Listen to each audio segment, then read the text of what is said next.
Halo Bujang Gadis, dimanapun kalian berada, gimana kabarnya? Kembali lagi dengan aku Burhan, bapaknya anak-anak. Film kali ini cukup menarik, action diselipin komedi-komedi tipis. Moonwalkers bercerita tentang misi pendaratan di bulan. Namun para petinggi negara meragukan akan kemampuan para astronotnya dan percaya bahwa mereka tak akan berhasil sampai ke bulan. Maka dari itu mereka merencanakan sebuah proyek rahasia pembuatan film agar publik percaya bahwa mereka berhasil sampai di bulan. Bagaimana keseruannya? Seperti biasa kita baca mantranya dulu.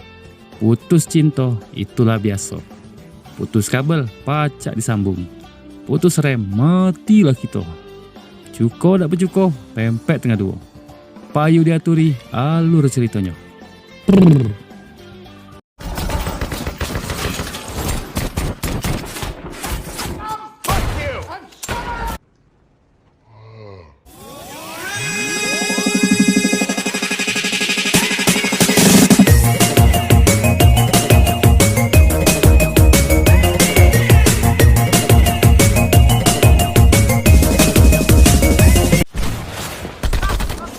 Film akan berfokus dengan seorang pria bernama Johnny. Johnny sendiri merupakan seorang promotor band rock dan bandnya akan tampil di sebuah festival. Sementara para personilnya lagi manggung, Johnny dihubungi oleh seseorang melalui ponselnya. Ternyata Johnny mengalami kesulitan dalam keuangan, di mana dirinya terlilit hutang pada sebuah gangster bernama Ironmonger atau penjual besi. Di mana Johnny diancam jika Johnny tidak membayar hutangnya dalam 2 hari, mereka akan memotong kedua tangan Johnny. Tak lama Johnny pun mendengar ada yang tak beres dengan penampilan bandnya. Tanpa motif yang jelas, mereka mendapatkan serangan dari para penonton hingga ke parkiran. Sehingga membuat mobil operasional mereka pun harus pecah-pecah kacanya.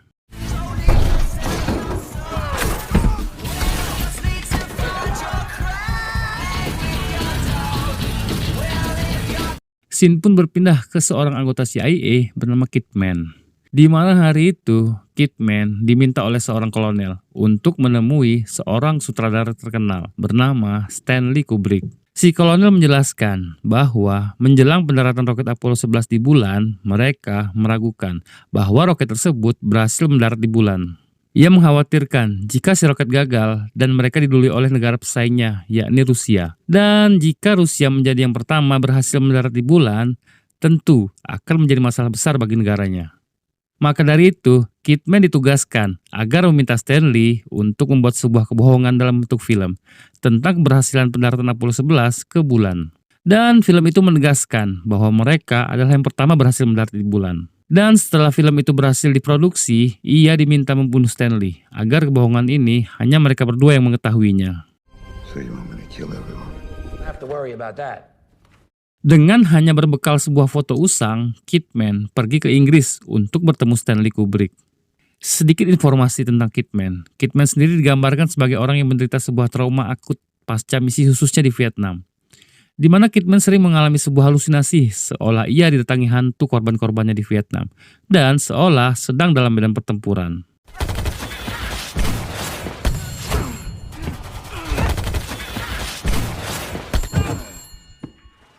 Kembali ke Johnny. Di rumahnya, Johnny tinggal bersama sahabatnya bernama Leon. Yang mana Leon sendiri adalah seorang pecandu narkotik berat, sehingga Leon terlihat nampak seperti orang yang menderita keterbelakangan mental. Di mana Johnny mendapatkan bahwa rumahnya sudah dalam keadaan berantakan. Sadar Johnny tidak akan sanggup mendapatkan uang tersebut dalam waktu dekat, lantas dia pun segera menemui sepupunya, seorang produser film bernama Derek, untuk meminjam uang agar bisa melunasi hutang-hutangnya. Namun saat di kantor Derek, Johnny justru mendapat penolakan darinya. Can you lend me some money then? Yeah, frankly, I don't trust you. Dan ketika Derek meninggalkan ruangannya, Johnny justru berniat mencuri sejumlah uang di lacinya. Tapi tiba-tiba Kidman sudah berada di ruangan tersebut dan mengira bahwa Johnny adalah Derek, sang produser film. Right, yeah. Tom Kidman. Johnson Brothers Films? Kemudian Kidman menjelaskan bahwa dia akan membuat sebuah proyek yang sangat penting dan rahasia. Kemudian meminta Johnny yang menyamar sebagai Derek untuk mempertemukannya dengan Stanley sore itu juga. Sempat menolak permintaan Kidman, namun ketika Kidman menunjukkan sebuah koper yang penuh berisikan uang, Johnny justru mengiyakan dan menyanggupi permintaan Kidman. Sebenarnya Johnny sendiri sama sekali tidak mengenal siapa itu Stanley. Bahkan dia hanya mengetahui wajah Stanley dari sebuah foto yang terpajang di ruangan Derek. Maka dari itu Johnny merubah penampilan Leon agar menyerupai Stanley dan meminta Leon agar berpura-pura bahwa dirinya adalah Stanley, sehingga mereka mendapatkan satu koper uang yang dimiliki Kidman. Nothing like Stanley fucking Kubrick. And pretend to be Stanley Kubrick. All you've got to do is sit in there for... Okay. How do I look? Singkat cerita, di sebuah hotel, Kidman pun bertemu dengan Johnny dan Leon yang menyamar sebagai Derek dan Stanley. Namun tiba-tiba, Kidman mengalami halusinasinya kembali, di mana Kidman seolah melihat hantu korban-korbannya. Dan hal itu pun membuat Kidman tidak fokus dan meminta Johnny untuk meninggalkannya bersama Leon agar bisa berbicara empat mata. So everything I say from here on. Project is of great confidence. To Mr. Kubrick alone, there's no deal. Meskipun Leon adalah seorang pecandu narkocok, hal itu tidak menghilangkan kejujurannya. Saat Leon kembali menemui Johnny dan mengatakan bahwa dia menolak penawaran Kidman, lantaran ia merasa bahwa itu bukan haknya dan dia menolak tentang semua omong kosong ini. Johnny yang begitu membutuhkan uang tersebut, ia pun kembali menemui Kidman dengan sedikit memaksa meyakinkan Kidman bahwa dirinya sanggup dan akan memberikan film tersebut dalam waktu dekat. Sebenarnya Kidman juga merasa tidak yakin dengan mereka berdua. Namun lagi-lagi ia mengalami halusinasinya dan justru langsung memberikan koper tersebut kepada Leon dan Johnny. You'll get your film and then you can go back home to you. Give us the money and we'll get to work. We've hit the jackpot.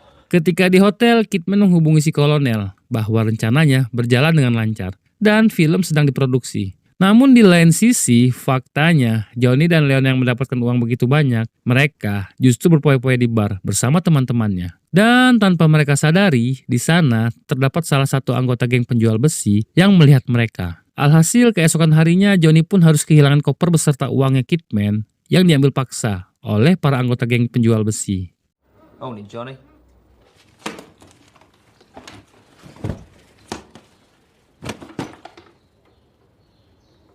I'm sure Mr. Munger would like to send his thanks. Sementara itu di hotelnya, Kidman sadar bahwa ia telah tertipu oleh Johnny yang menyamar menjadi Derek. Setelah ia melihat berita di TV bahwa Stanley yang asli berbeda wajahnya dengan Stanley yang ia temui. Dengan perasaan kesal, dengan cepat Kidman pun langsung mengunjungi kantor Derek. Saat bertemu Kidman, jelas Derek asli pun nampak kebingungan dengan apa yang dikatakan Kidman tentang janjinya bersama seseorang bernama Derek yang akan menemuinya dengan seorang sutradara bernama Stanley. Dan Derek justru mengolok-olok Kidman sehingga membuat Derek harus di smackdown dan menghancurkan beberapa furniturnya. They saying he was Derek K.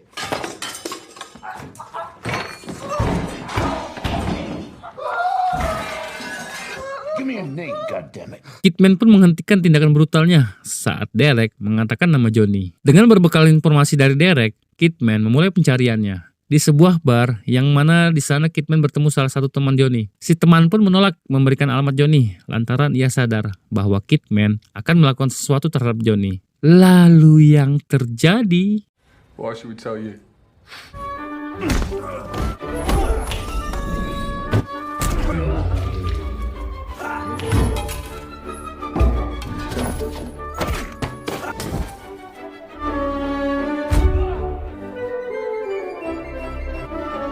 Yaps, dengan mudah Kidman melumpuhkan semua teman-teman Johnny yang tidak diketahui namanya. Dan tersisa satu pria, namun berpakaian layaknya wanita. Dan dia pun mengatakan bahwa rumah Johnny di jalan ini dan nomor sekian.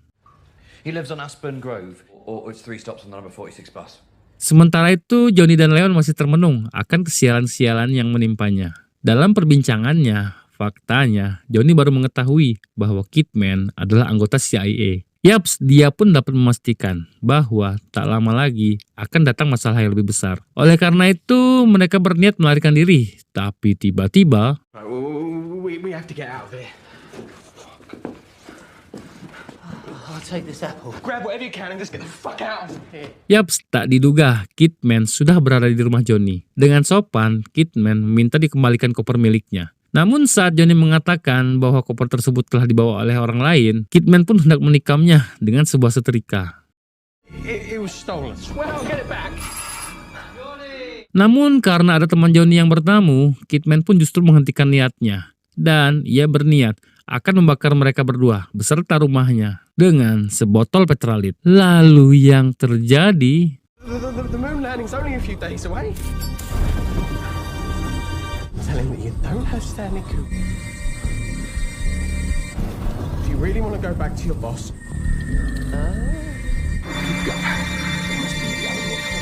Kidman pun menghentikan niatnya tatkala dia kembali melihat seonggok hantu korbannya di Vietnam.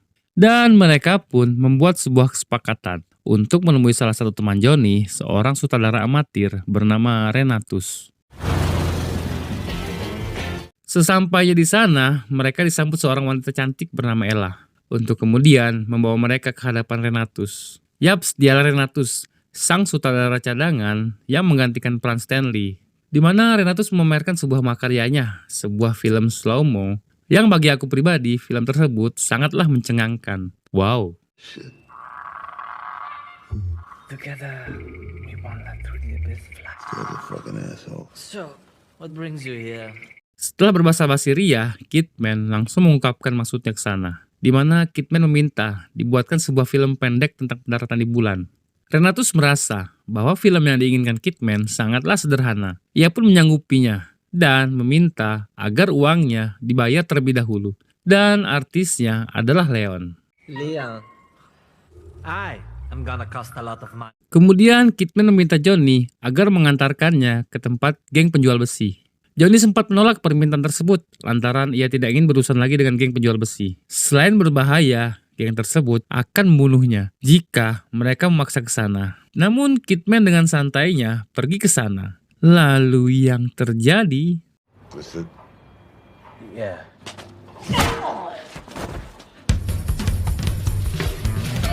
saat di dalam mereka bertemu dengan si ketua geng, di mana si abah yang lagi sibuk buat jembatan menggunakan korek api pun dibuat geram lantaran dia ngoceh-ngoceh bau.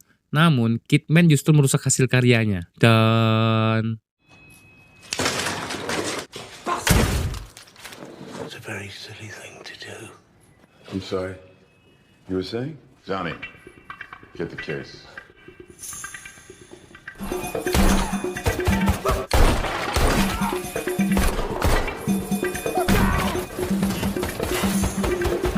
sempat terjadi baku tembak antar kedua pihak. Alhamdulillahnya Kidman dan Johnny berhasil kabur dan memberikan koper tersebut kepada Renatus. Di lain sisi, hari di mana Apollo 11 meluncur pun tiba. Si kolonel dan rekan-rekannya memprediksi bahwa Apollo 11 hanya 30% kemungkinan bisa sampai dengan selamat. Hal itu pun menjadi kekhawatiran untuknya, lantaran Kidman tidak kunjung ada kabar. Sementara itu di rumah Renatus, mereka mulai menggarap film tersebut dengan mulai mempersiapkan tempat, artis, properti, kostum, kamera, kosmetik, bahkan di antara mereka terdapat babi yang didandani layaknya harimau. Sampai akhirnya mereka berhasil membuat tempat itu nampak seperti di bulan. Namun tanpa Johnny sadari, rumahnya sudah didatangi kelompok geng penjual besi beserta antek-anteknya. Sudah dipastikan bahwa mereka berencana membalas dendam atas serangan Johnny sebelumnya.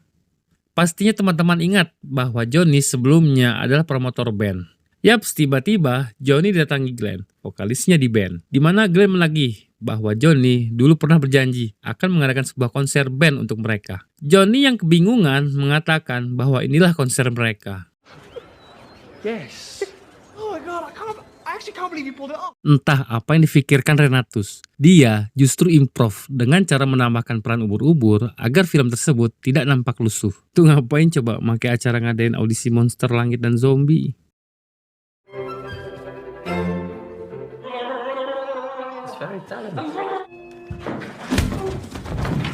Melihat hal itu, Kidman justru murka dan mencabut semua kabel di tempat tersebut. Setelah itu, Kidman memasuki sebuah ruangan. Di sana, Kidman bertemu Leon yang sedang teler oleh opium. Dan Leon pun menawarkan kepada Kidman agar dia bisa sedikit santai. Dengan sangat percaya diri, Kidman mengatakan bahwa opium tidak akan berdampak apa-apa dengannya. Karena dia adalah seorang anggota CIA yang sangat terlatih. I mean, it doesn't do anything, man. See? Nothing. Yaps, Kidman justru ikutan teler. Bahkan, ia sampai pingsan dibuatnya. Tak hanya itu, saat sadar, alih-alih memberi obat sakit kepala, Ella justru memberi Kidman sebutir pil acid. Entah apa itu pil acid, aku juga baru dengar. Namun, Kidman justru terlihat panik dan berusaha memuntahkannya. Alhasil, Halusinasi Kidman pun makin menjadi-jadi.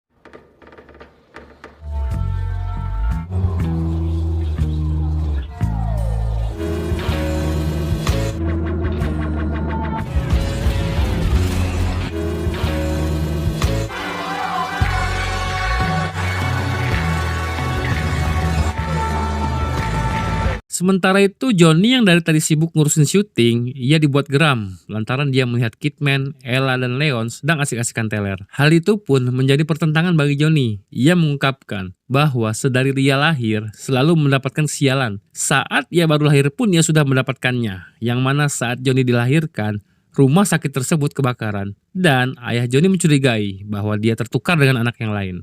Johnny sendiri sadar bahwa hari kematiannya sudah dekat, lantaran gagal menuntaskan film tersebut. Namun Johnny tak ingin mati sebagai pecundang. Kemudian Johnny dan Kidman pun bertekad akan menyelesaikan film tersebut.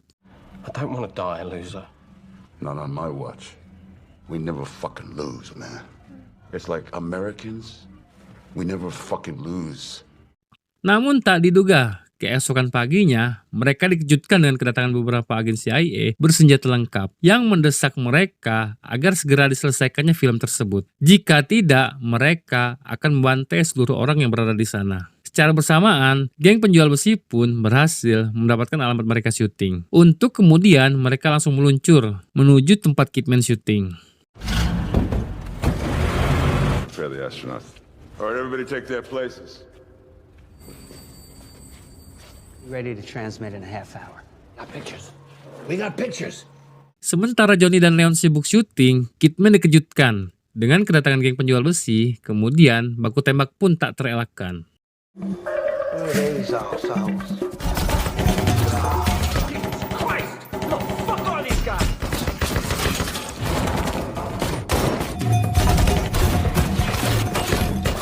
Come get me, old man!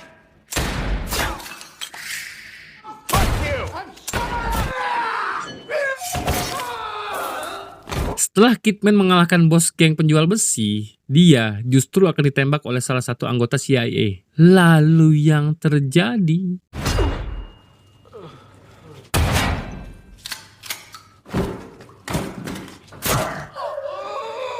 Untungnya, Johnny hanya jatuh karena terkejut, dan Kidman berhasil menghantam si anggota dengan sebilah kapak.